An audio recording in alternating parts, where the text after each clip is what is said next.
Hey guys, how's it going? Benny Cosmic here. I've been trying to figure out what videos to make, so I figured I'd talk to you about some indigenous leaders as a series. So this first video is going to be about Tecumseh. Tecumseh essentially is a Shawnee chief, a war chief, very prominent leader. He is the beginner and founder of the Native American Confederacy. But all that, I'm just going to dive right in, right? So, born on March 9th, 1768 in Ohio country. It's called that because it was essentially before Ohio was colonized by the white settlers.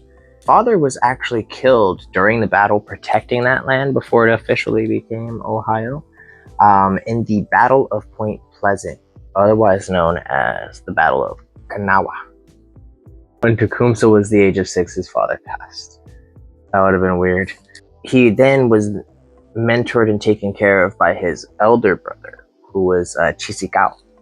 And Chisikau was a warrior, an older brother, always pushing him into a good direction. And the reason I say that is because he was the reason why Tecumseh met Blue Jacket. And Blue Jacket, I'll do a separate video on that if you guys are really interested.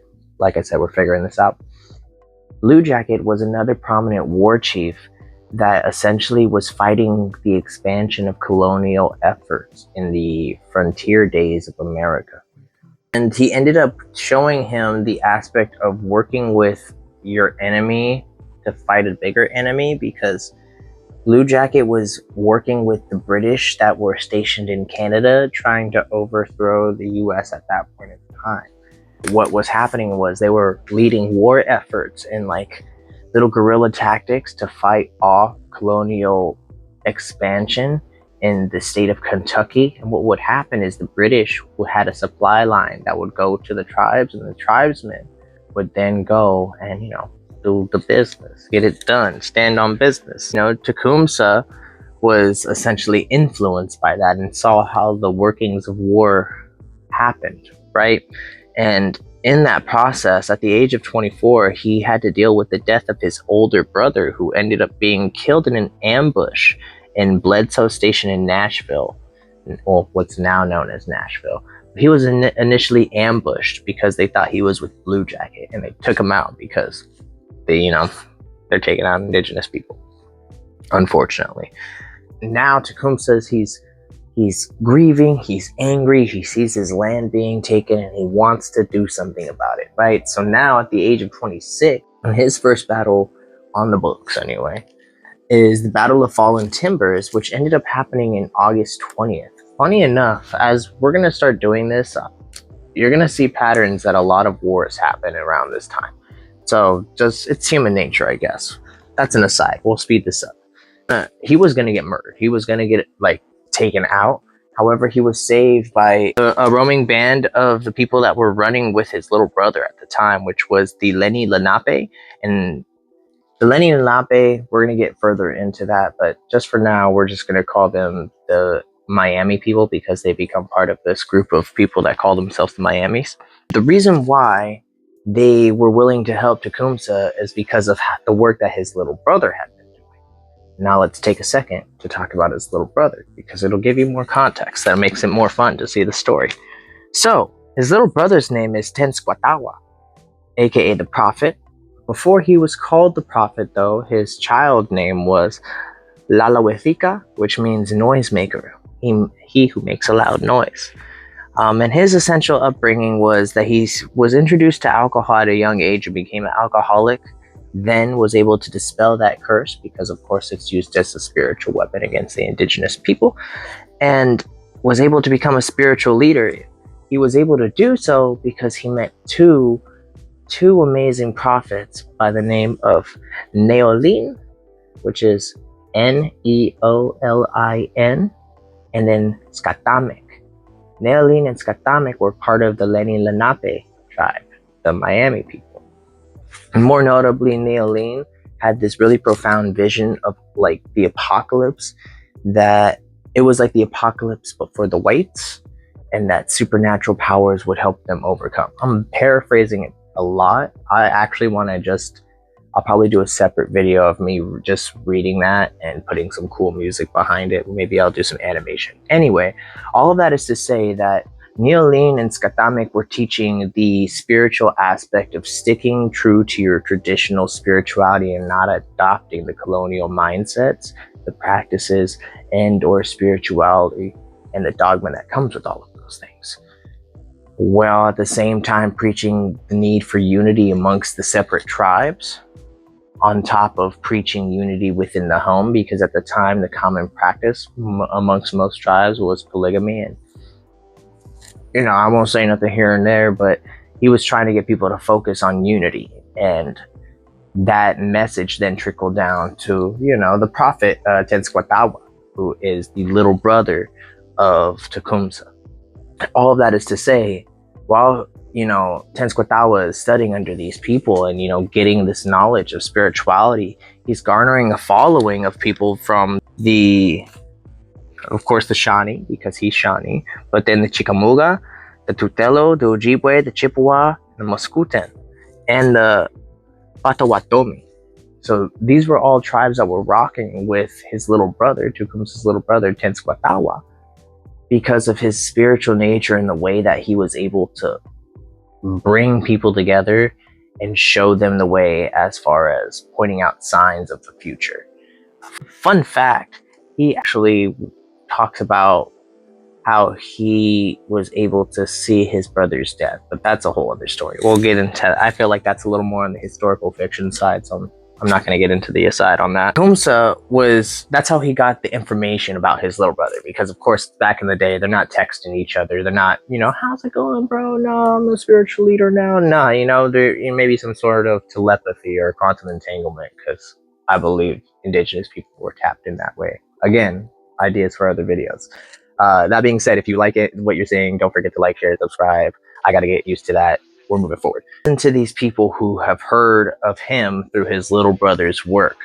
And so they tell Tecumseh, hey, we know of your little brother, Tenskwatawa, and he is starting a settlement of like-minded people in this area, which at that point in time was called Tippecanoe by all of the indigenous folk that were meeting up there. However, for colonial purposes, we'll go ahead and give you the frame of reference so you have it.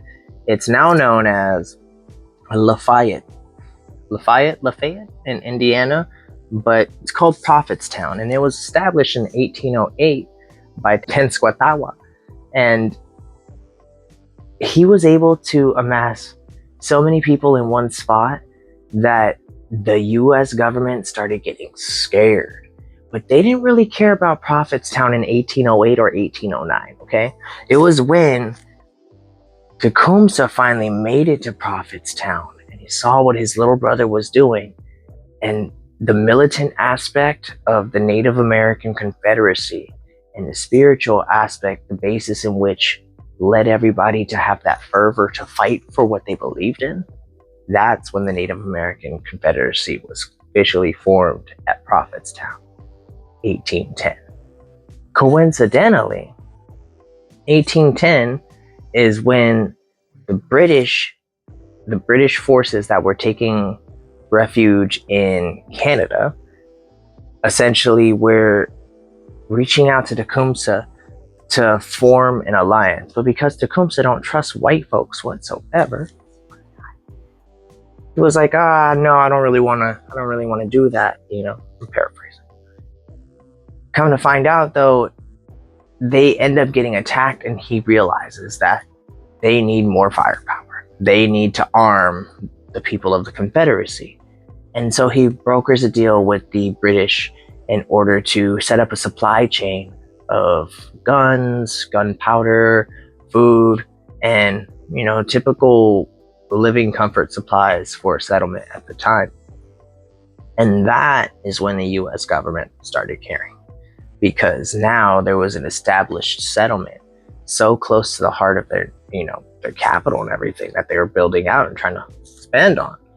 They had to send people in to bother that. They sent out a fake peace treaty. Tecumseh was doing the rounds around Lake Michigan area, the Great Lakes, amassing a a force to be reckoned with.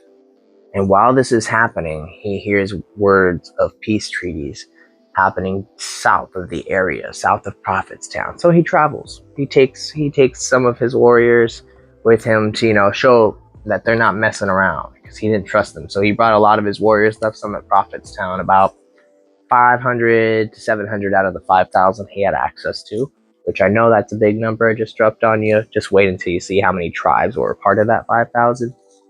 All of that is to, while he was going to the peace talks, the Americans decide to ambush and attack and slaughter all of the residents at Prophetstown. Kill his brother, Tenskwatawa. And this is what sends Tecumseh over the edge, obviously. And he ends up going back to Prophetstown and realizing it's been burned down, completely gone. So he saves who he can save, he helps the people he can help, and he rallies these warriors and tells his people that we're going to ride. Reaching out to General Henry Proctor, who was the British general that he was in communications with for establishing that supply line to Prophetstown. And he says, we're ready. And so they amass their forces and they make a plan so that Tecumseh takes over the Fort Detroit that's being held by the US, completely takes over Fort Detroit and all of the surrounding encampments and settlements, which they then use as a point of leverage by threatening to massacre those prisoners if the United States forces of 2,500 militiamen in Washington, D.C. protecting the White House stand down. And they stand down without a fight. And so once that happened, the British thought they won, and they had made the wrong move, because in doing so, they did not take out the enemy force. And when the enemy force of 2,500 people had the chance, they retaliated, resulting in the General Proctor having to retreat in such a manner that he only really made time to save himself, his family, and his immediate circle, and then left the remaining amount of his forces to an underling and Tecumseh's forces, essentially fighting for their lives as they're retreating up the Thames River. Which brings us to the reluctant end to our hero's story. Tecumseh was then murdered and overwhelmed by a group of 10 men. It took 10 men to take this guy out. And the time of the retreat happened from September 27th until his death of October 5th. So that means that he was running for at least like 6-7 days, 8 days, and battling the whole time. And it took 10 guys to take him down. So pretty awesome. That is a warrior, if I ever seen one. Tecumseh. Shout out to Tecumseh. His name means shooting star. If you enjoyed this, thanks for watching.